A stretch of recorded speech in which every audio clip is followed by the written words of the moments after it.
Your refusal to work out is preventing you from quitting your marijuana addiction. Now, there is a direct correlation between exercise and addiction recovery.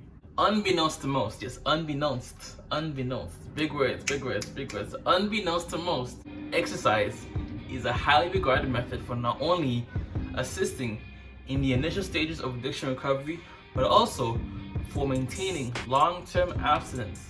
Dr. Tony DeRamos, in his book, The Secret Addiction, Overcoming Your Marijuana Dependency, outlines the need to get your body in motion in order to drop the bud, the blunt, the bomb, however you consume your cannabis. It's a simple piece of advice to tell one to exercise, but for many, it is a difficult proposition to adhere to, especially for those who don't already have consistent exercise regimen. Come on, Tom. Fight, work.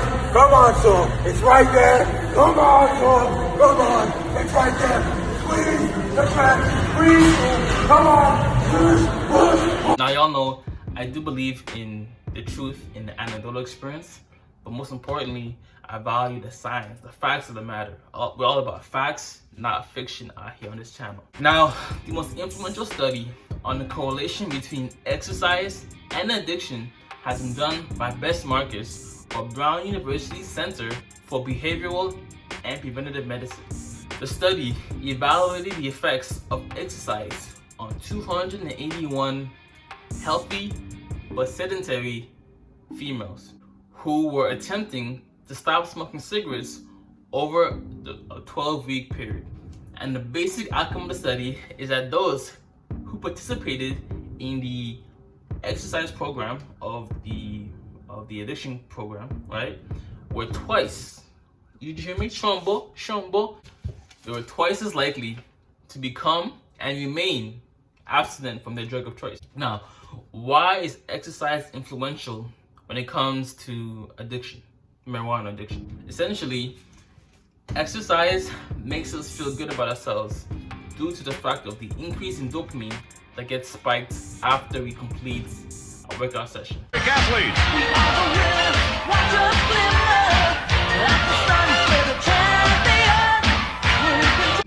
You may not experience any dopamine from when you initially start the workout, but once the workout is over, you feel good. I'm not sure the last time you worked out, but when you finish a workout, you just get a rush of endorphins and positive dopamine that gets elevated after a workout session. Your initial use for marijuana was due to the fact that it artificially spiked your dopamine, which made you feel good, right? You didn't have to worry about anything else. You were just in your own head, and you didn't have to worry about any bills or children that you have to take care of, or any homework or any other stress. It relieved your stress. And likewise, exercise does the same thing, only naturally and not artificially. So dopamine, the feel-good chemical in our brain, is the main culprit in the majority of substance abuse situations, or the compulsive desire to use a substance. So again, exercise has the same effect as marijuana, only it does it naturally and not artificially. And we all know, right? The hardest part about the whole concept of working out is actually getting to the yoga mat or getting to the gym or whatever it is. Like once you're actually there, you're performing the sets or the hits workout, whatever it is, you're good. But it's always the initial part, getting to it, that's the hardest part of working out. Yesterday, you said tomorrow. So just do it! Make your dreams come true! Just do it! It helps you to avoid depression, anxiety, Shorty be catching mood swings. Every time mood swings. Shorty be catching mood swings. When you go through marijuana withdrawal. Moreover, exercise is a marijuana detox cure. Now, there are many detox methods out there, but arguably my favorite ones are fasting, intermittent fasting, and exercising. So essentially, as soon as you wake up, you do like a 5-minute workout or fasted.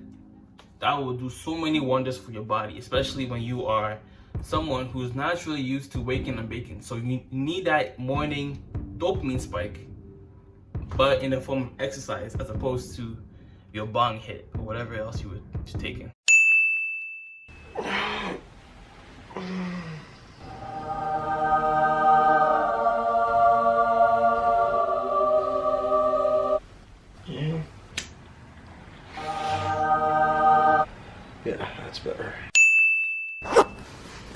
Wait, is this the right way?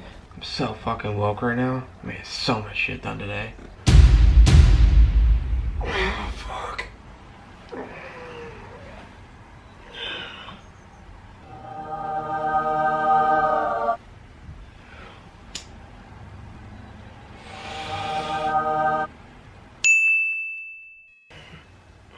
Yeah, that's better. So essentially, exercise not only increases your blood flow, but also your lymph fluids, which are responsible for removing toxins and other bodily waste in your body. So the more you exercise, the less toxins you have in your body overall. This is done because as you work out, your body's temperature increases, which results in sweating, and your skin is a major route for detoxification in general. Wow. Okay, I'm not gonna judge your journey. It is your family. If you didn't know already, you will know now. But THC is the most prevalent chemical in marijuana usage. And it is stored where? In your fat tissue. Thanks. Because it's stored in your fat tissue, this is a big reason why marijuana stays in your body for so long, and why it's typically harder than most substances when you are trying to pass a mandated detox test or a drug test.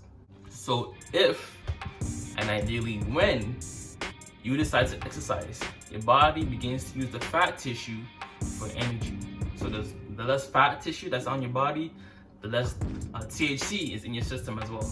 And this helps with withdrawal because as you decrease the amount of THC in your system, your cells begin reproducing other cells that no longer require THC. If you've been using marijuana for a long period of time, you now have a multitude of cells that have THC or marijuana overall as part of their genetic makeup. And as you're detoxing THC out of your system and cleansing yourself, your body begins reproducing cells that are fully functioning without the THC component of marijuana. And number 3, exercise is a savior of your lungs. Now, I've always recommended taking edibles or maybe even tea as a way that you can consume cannabis, but a lot of people say that smoking it usually gives that instant high and it's more gratifying. So I don't know, I guess. So exercise forces the contraction and expansion of your lungs when you are working out, which accelerates phlegm and tar removal in your lungs that's been built up over the past couple years. You know those ones where you have that nasty smoker's cough? It's because of the tar. Your cough doesn't really sound like natural, you know? Yo, nigga, we about to get this shit. Hey, look. Another thing. Fuck it. Because when you have all that tar and phlegm that's been built up, it's almost even painful in a sense to cough, or you don't. It's not clear, essentially, what I'm saying. And number 4, training hard increases your overall sleep quality. When you quit weed, it usually results in insomnia and an inability to have a quality sleep. Irritated when you're told that you aren't trying hard enough. You are more exhausted getting up than when you first lay down. Getting 3 hours of sleep in the 12 hours you lay there is a good night. But you still never truly feel refreshed upon waking. Yet you're an expert at looking like you've gotten 9 hours of sleep. So exercising for 5 to 10 minutes every day during your detox is essential, especially if you're an everyday smoker. You typically had a blunt or something that you consumed in the morning or afternoon, or something to that effect that gave you that dopamine spike. So once you remove marijuana, which gives you that artificial dopamine spike, you now need a natural dopamine spike still, right? So a 5 to 10 minute workout. There's bare videos on YouTube, but if you want a full actual workout that I would recommend, the body weight program, I'll leave that link in the description, pin comment of this video. But essentially, every day, 5-minute workout, 5-10 minute workout. Just get to have doing it every day, and you will see that your mood and the cravings for weed go away. Not only do you stop smoking weed, but you are also replacing the activity with something else, which is something that people don't usually do. They'll stop smoking, but then they won't replace that time period of their life or that time of the day with another activity. And exercise is probably the best one because it still gives you that dopamine hits that weed used to give you. So how does this look like? Essentially, every morning, just do a 5-minute HIIT workout, like a combination of 20 seconds of push-ups, 10 seconds rest, or 20 seconds rest. I'll leave a link below in the description for a quality like 5-minute HIIT program in the morning. But essentially, it's just 5 minutes of work each morning, and you'll see tremendous benefits. And then obviously on a workout day, you can just do a full workout. I usually recommend a 20-minute workout 3 or 4 times a week every morning, just to get added dopamine benefits. And obviously you get a workout in too, like a full workout in. But every day, 5-10 minute workout in, like just mini like exercise, you'll see tremendous benefits. And doing your workout or a mini workout, or even just walking, or even yoga, right? Yoga in the morning too, because yoga, you can sweat from yoga. No cap, you can sweat from yoga. And release all of those sounds that are trapped in your mind.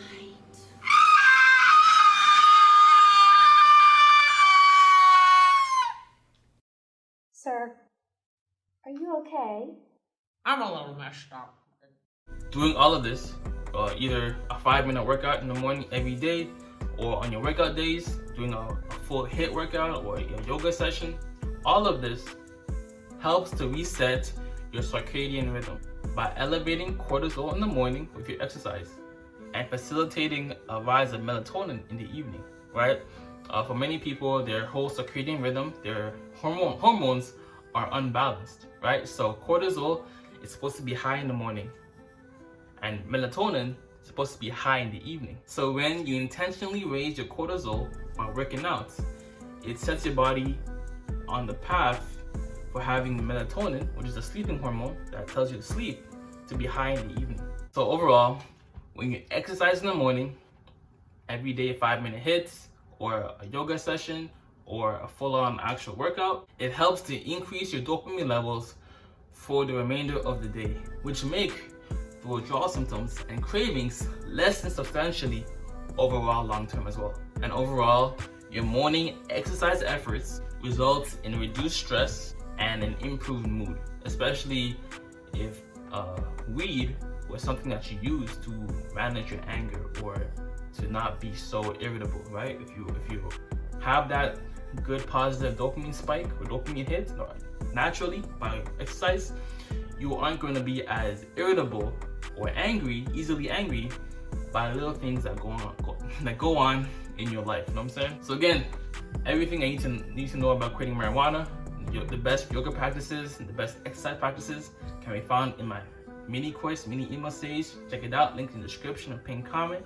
Got you covered. If you need a full workout routine, how to ease yourself into the idea of working out, is also linked in the description and pinned comment. Alright, so God bless, much love, peace and joy. Namaste. Always remember, if it doesn't feed you, don't water it, and too much of any good thing is good for nothing. Flip the script, I'm out.